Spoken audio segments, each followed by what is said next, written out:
Bon, François-Xavier Bellamy, bonjour. Bonjour. Merci d'être avec nous. Alors, député européen LR, on le sait, votre livre Espérer, publié par Grasset, est sorti la semaine dernière. François-Xavier Bellamy, regardons, vous étiez professeur. En fait, vous êtes professeur. Hein, c'est votre profession. C'est mon métier. C'est votre métier. Le 16 octobre 2020, il y a 3 ans, jour pour jour, Samuel Paty est décapité près de son collège des Yvelines pour avoir montré à des élèves les caricatures de Mahomet lors d'un cours sur la liberté d'expression. Aujourd'hui, une minute de silence sera observée dans chaque classe de France, et école, collège, lycée à 14h. Les cours commenceront à 10h. Les professeurs se rencontreront avant. Vous êtes professeur, donc. Que diriez-vous à vos élèves? Quels sont les mots que vous emploieriez? Samuel Paty est mort, vous l'avez dit, Jean-Jacques Bourdin, pour avoir montré ces caricatures. En réalité, il est mort pour avoir représenté la liberté, pour avoir représenté la transmission du savoir et de la culture.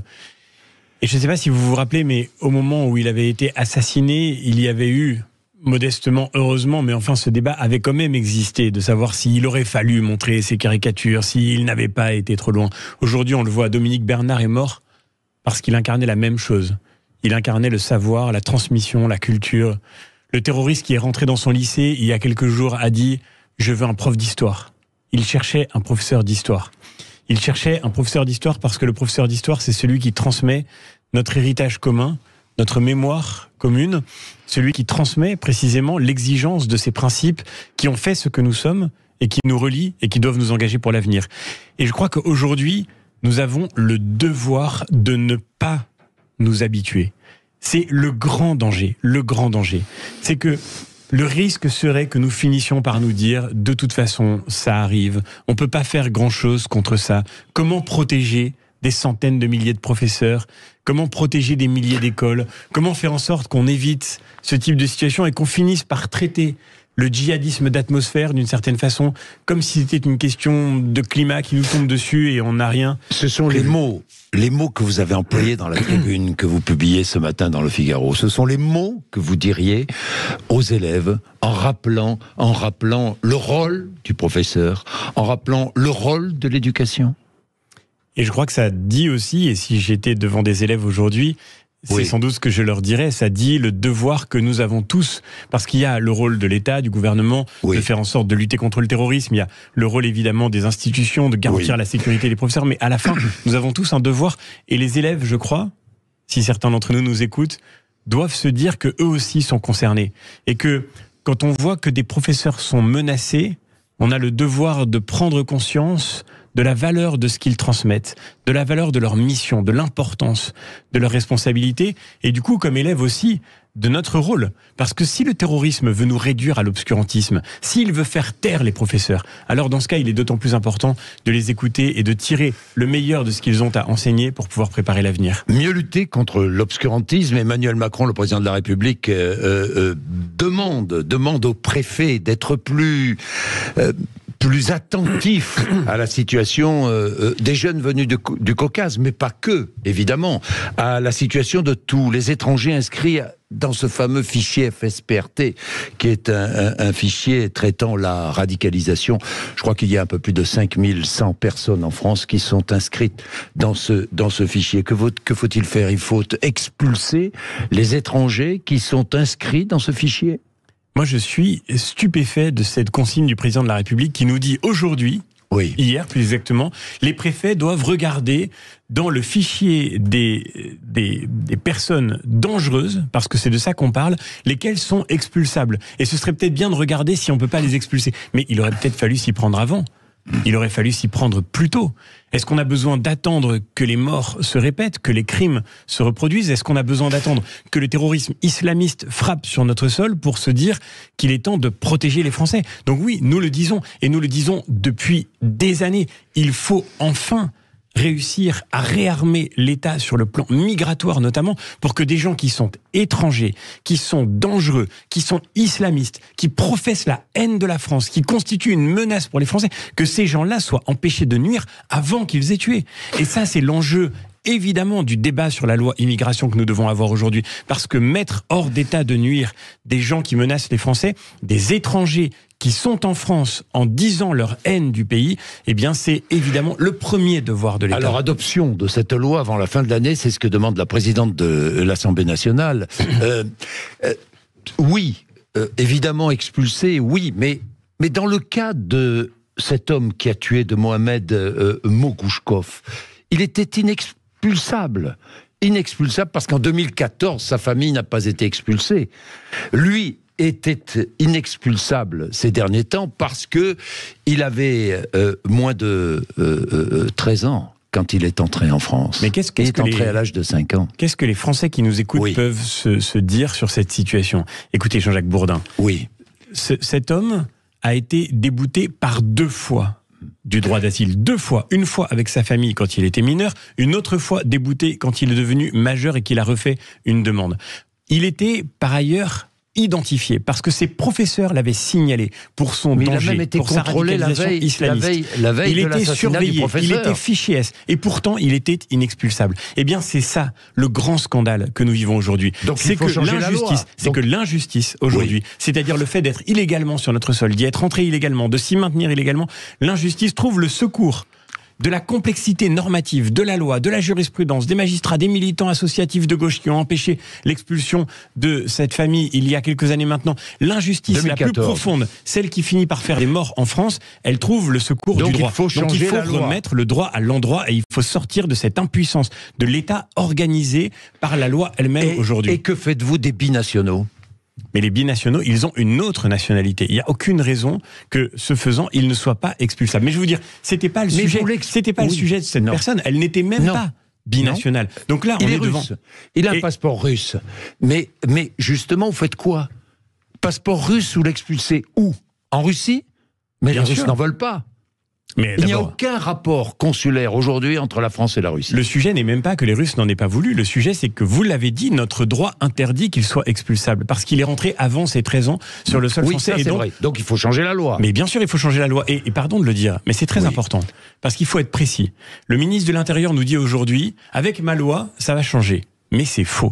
Avec la loi telle qu'il nous la présente maintenant, aujourd'hui, ce terroriste n'aurait pas plus été expulsable. Parce qu'il aurait fallu, pour pouvoir l'expulser, il aurait fallu qu'il ait été condamné à une peine de 10 ans de prison. Et à ce compte-là, il aurait pu être expulsable. Mais nous disons que ça ne suffit pas. On n'a pas besoin d'attendre que des gens qui sont rentrés illégalement sur le sol français et qui sont des menaces pour les Français, on n'a pas besoin d'attendre qu'ils aient été condamnés à 10 ans de prison pour les sortir du pays. Est-ce que ça doit pousser Gérald Darmanin à durcir sa loi, à durcir son texte ? En tous les cas, ça doit pousser Gérald Darmanin à écouter enfin nos propositions. Nous avons des propositions. Nous les avons mis sur la table. Nous avons fait une proposition de loi ordinaire. Et nous avons fait simultanément, et je crois que c'est fondamental de l'expliquer à ceux qui nous écoutent, nous avons fait une proposition de réforme constitutionnelle. Pourquoi ? Parce qu'aujourd'hui, on le voit très bien, cette intrication de jurisprudence nationale, mais aussi de jurisprudence constitutionnelle et de jurisprudence européenne. Tout cela fait que finalement, les principes fondamentaux du droit, et notamment la protection des frontières, sont en réalité devenus impossibles. Les préfets, vous parliez des préfets, mais les préfets aujourd'hui, ils sont enserrés par tellement de contraintes qu'expulser vraiment quelqu'un, c'est devenu extrêmement difficile. Le nombre d'OQTF exécutés, d'obligations de quitter le territoire français est tombé à une proportion ridiculement faible. Ce qui veut dire que quand vous rentrez illégalement sur le sol français aujourd'hui, vous trouverez toujours une circulaire, c'était le cas pour la famille Mogouchkov, vous trouverez toujours un décret, vous trouverez toujours un arrêté, ou bien vous trouverez toujours une jurisprudence européenne qui vous permettra de rester tout aussi illégalement en France, mais enfin, personne ne pourra rien vous faire. Et donc, la Constitution est un levier fondamental pour redonner, ne serait-ce que pour ça, pour redonner la parole aux Français. Il faut que nous puissions soumettre aux Français la politique migratoire par référendum. C'est les Français qui doivent décider qui a le droit de rentrer sur leur sol et qui n'en a pas le droit. Ça s'appelle la démocratie et nous disons cela avec les Républicains, avec Éric Ciotti, Bruno Retailleau, Olivier Marleix. Cette proposition a été déposée il y a plusieurs mois déjà. Eh bien, nous espérons que ces événements tragiques qui viennent de se dérouler feront que le gouvernement prendra enfin en compte nos propositions. Est-ce que, comme Gérald Darmanin et d'autres, vous estimez qu'il y a un lien entre la mort du professeur Bernard à Arras et la guerre au Proche-Orient ? Bien sûr, c'est ce que dit le ministre de l'Intérieur. Moi, je ne suis pas fondé pour le dire, mais si le ministre de l'Intérieur le dit, je ne peux que l'écouter. Et par ailleurs, permettez-moi de vous dire, ça n'arrivait pas n'importe quand. Ça arrivait un jour où le Hamas avait appelé au djihad global pour punir tous ceux qui se mettaient dans le camp d'Israël. Et je voudrais vous dire une chose d'ailleurs, Jean-Jacques Bourdin. Je crois que c'est d'une immense gravité, mais c'est important de le dire. Ça n'arrive pas non plus par hasard à la France. Il y a aujourd'hui des responsables politiques français. Et vous l'avez vu ce week-end. Des élus de l'extrême gauche, de la France insoumise, qui publient des messages pour dire que la France est complice de toutes les victimes innocentes qui sont en train de mourir aujourd'hui dans la bande de Gaza. Ces élus d'ailleurs, qui n'avaient subitement pas tellement de mots à prononcer pour condamner les attaques terroristes du Hamas contre des civils israéliens. D'un seul coup, parce qu'il y a des victimes collatérales, et c'est évidemment tragique, dans la bande de Gaza, ces élus accusent la France d'en être coupable. De même que ces mêmes élus, je pense à Mathilde Panot, publiaient il y a quelques semaines, en français et en anglais, comme par hasard, des messages pour cibler la France en disant que la France était islamophobe parce que le ministre de l'Éducation nationale avait décidé d'interdire la baya dans les établissements scolaires. Eh bien, je vous dis, Jean-Jacques Bourdin, que les élus qui jouent à ça se rendent coupables de fixer une cible dans le dos des Français et de tous ceux qui représentent la France aujourd'hui. Ils se rendent complices d'une forme d'incitation au terrorisme qui, nous le savons, se propage aujourd'hui sur les réseaux et qui mène à ces actes que nous avons vus il y a quelques jours. De l'assassinat du professeur. Mais quelle est la conséquence d'un message comme celui-ci ?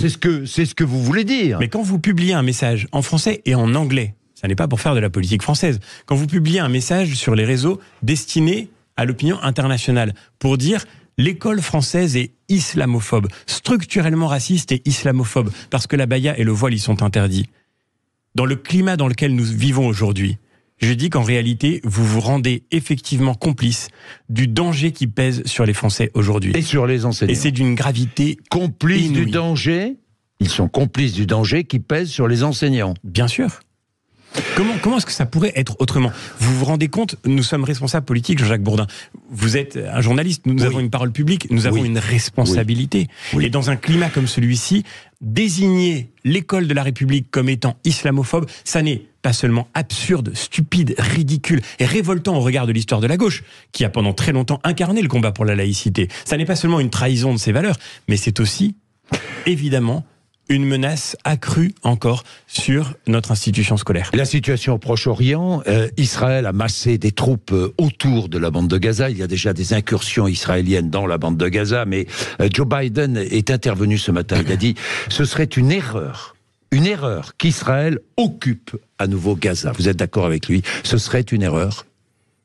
D'abord, je voudrais dire que Israël, aujourd'hui, a le droit de se défendre et le droit de protéger sa population. Le point de départ de ce à quoi nous assistons aujourd'hui, c'est l'attaque terroriste du Hamas qui n'a pas fait des victimes collatérales chez les civils, mais qui ciblait des civils, qui voulait tuer des civils, un maximum de civils, parce qu'ils étaient israéliens et parce qu'ils étaient juifs.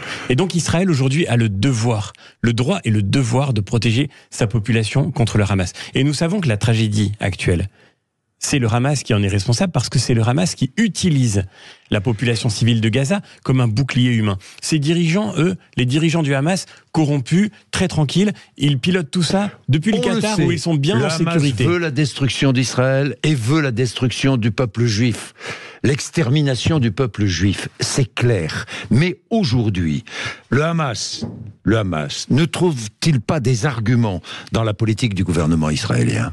Dire ça, ce serait renverser la responsabilité. Ouais. La première responsabilité, elle vient de cette organisation terroriste et qui a non seulement attaqué des civils israéliens, mais qui, ce faisant, savait qu'il mettait en danger sa propre population. Aujourd'hui, vous l'avez vu, le Hamas empêche les Palestiniens de fuir Gaza. Le Hamas empêche la population civile et envoie aux civils de Gaza des messages qui disent « Restez chez vous, nous mourrons dans nos maisons ». Encore une fois, c'est les civils de Gaza qui vont mourir dans leur maison si tout continue comme ça. Donc le défi, et effectivement, je suis d'accord avec vous, évidemment, Israël a le devoir, et c'est aussi, d'une certaine façon, une mesure de responsabilité pour l'avenir. Israël a le devoir que sa riposte militaire se fasse avec le minimum de victimes collatérales possible. Mais c'est aujourd'hui le souci de l'armée israélienne. Quand l'armée israélienne bombarde des messages par dizaines de milliers pour expliquer aux Palestiniens de Gaza où ils doivent partir pour être en sécurité, c'est une manière de tenter d'éviter les victimes collatérales. Est-ce qu'Israël a le devoir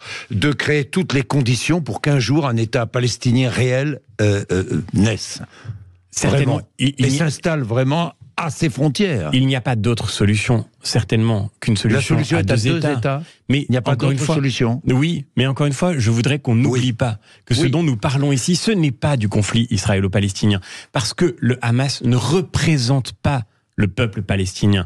Le Hamas instrumentalise la population civile de Gaza et la situation terrible à Gaza, dont il est très largement responsable. Le Hamas instrumentalise cette situation parce que le Hamas veut la guerre, le conflit, la destruction qui sont sa raison d'être. C'est une organisation terroriste. Donc ne confondons pas tout. Il sera temps de parler évidemment de la solution du conflit israélo-palestinien, et sans aucun doute cette situation est le signe que la communauté internationale a trop longtemps fermé les yeux en se disant que finalement il n'y avait plus besoin de réfléchir, de travailler, de trouver un chemin pour progresser sur la résolution de ce conflit.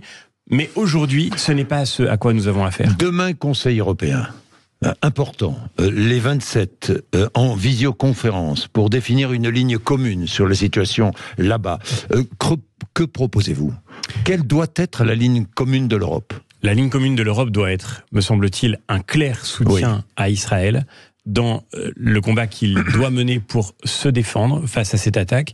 Évidemment, un rappel de ce qui fait les principes du droit international et de ce qui nous relie, un rappel du droit humanitaire. Ce qui nous relie à Israël, qui est une grande démocratie.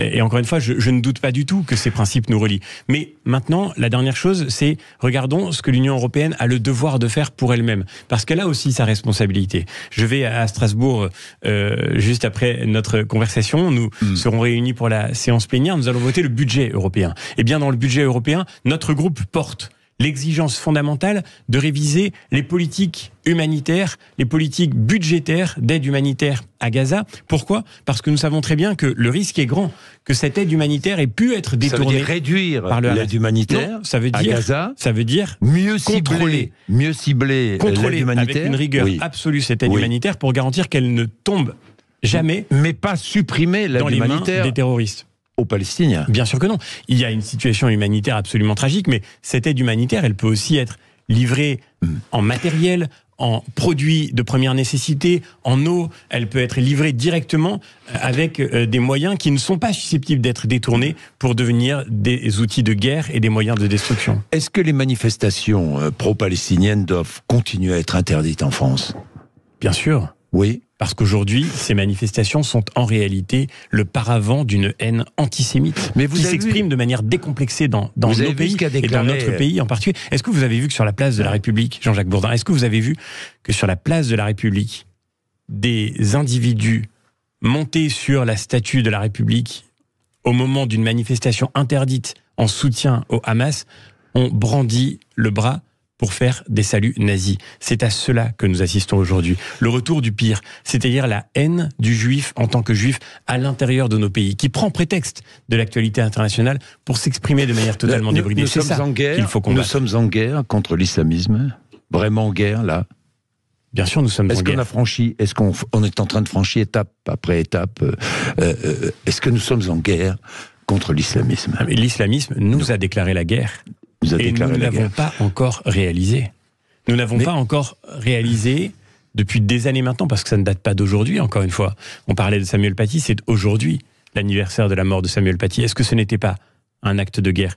Nous parlons aujourd'hui de la mort de Dominique Bernard, mais les morts du Bataclan, les morts de Charlie Hebdo, d'une certaine manière, moi, c'est ce qui m'inquiète, c'est ce sentiment d'habitude, cette espèce de résignation, ce fatalisme qui fait que, au fond, personne ne se dit « nous avons failli, nous avons échoué », personne ne regarde lucidement les responsabilités. Quand les morts de Charlie Hebdo ont réveillé le pays, on était 4 millions à descendre dans la rue.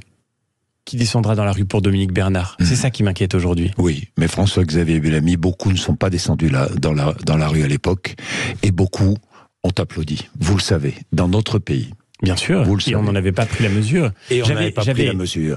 Et j'avais écrit un texte qui m'avait été beaucoup reproché sur ces minutes de silence après Charlie Hebdo, qui aurait dû faire beaucoup de bruit, parce qu'en réalité, il avait été impossible d'obtenir de très nombreux élèves qu'ils disent leur solidarité à l'égard des morts de Charlie. Le risque est toujours là. Aujourd'hui, la situation n'a pas changé. Et c'est la raison pour laquelle, évidemment, nous devons rester fermes sur nos principes. Dans un pays démocratique, pour en revenir à ces manifestations palestiniennes, pro-palestiniennes, dans un pays démocratique, on n'interdit pas des manifestations. Ce n'est pas moi qui le dis. Vous savez qui l'a dit? Le ministre italien des Affaires étrangères, qui est vice-premier ministre du gouvernement de Madame Giorgia Meloni. Il condamne il condamne. Le mot est trop fort. Il reproche à la France d'interdire les manifestations pro-palestiniennes. Écoutez, je travaille tous les jours au Parlement européen. J'ai été très meurtri quand la France s'est permis de condamner la politique de Madame Meloni. Je ne voudrais pas que la même chose arrive dans le sens inverse. Je crois que les pays européens doivent se respecter. Justement. Ils font chacun face à des défis singuliers. Et la France, elle est devant aujourd'hui ce défi majeur de la lutte contre l'islamisme. Et nous avons le devoir de rester ferme. Dans une démocratie, en effet, on a le droit de manifester. Mais le droit de manifester, la liberté d'une manière générale, ça n'est pas la liberté de faire n'importe quoi ou de dire n'importe quoi. La liberté, elle a ses règles et il n'y a pas de liberté sans responsabilité. Et je crois qu'aujourd'hui, nous avons la responsabilité de préparer notre pays aux défis qui viennent en étant intraitables quand les principes fondamentaux sont en cause. Actualité hier aussi, élection en Pologne. L'opposition a gagné les élections. Les nationalistes conservateurs ont été battus. Est-ce le signe d'un attachement à l'Europe de la part du peuple polonais ? Oui, alors même si on ne peut pas transposer le débat en France, parce que le gouvernement polonais sortant n'était pas anti-européen, ne voulait pas sortir de l'Union européenne. Non. Aujourd'hui, d'une manière générale, il n'y a plus dans les pays européens, je ne crois pas qu'il y ait de mouvement majeur vers un exit, dans tous les cas, les anti-européens polonais ont été largement battus puisque l'extrême droite a obtenu moins de 6% dans cette élection. Mais je crois que ce qui serait dangereux, c'est de ne pas regarder en face malgré tout, même si, encore une fois, il n'y a plus, vous le disiez, de mouvement déterminé pour sortir de l'Union européenne aujourd'hui dans les 27, malgré tout, il faut regarder en face la nécessité de réformer en profondeur l'Union européenne pour faire en sorte qu'elle retrouve vraiment son efficacité, qu'elle soit à la hauteur de la mission qui doit être la sienne. Et aujourd'hui, par bien des aspects, nous en sommes encore très loin. Est-ce que vous allez conduire la liste LR aux européennes du printemps prochain? On verra, la décision ne m'appartient pas. Elle appartient à notre famille politique. Vous le souhaitez?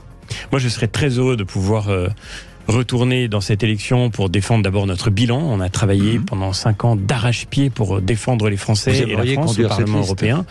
Et puis je serais heureux de pouvoir faire... Oui, je vous le réponds sincèrement, oui, bien sûr. Vous aimeriez pouvoir la conduire. Mais encore une fois, cette décision ne m'appartient pas. Et le sujet... Vous voyez, on le disait à l'instant, la nécessité de réformer l'Union européenne, de faire en sorte que la France retrouve sa place dans cette Union européenne, ça dépasse de très très loin, vous savez, ma petite personne. Et je pense que ce qui intéresse les Français, c'est pas de savoir quel sera le destin de François-Xavier Bellamy. Ce qui intéresse les Français, c'est de savoir comment on va réussir à réparer cette Europe pour qu'elle soit de nouveau à la hauteur de sa mission. Européen. François-Xavier Bellamy. Mais justement, je crois qu'il faut pas rentrer. Nous avons la chance de vivre en Europe.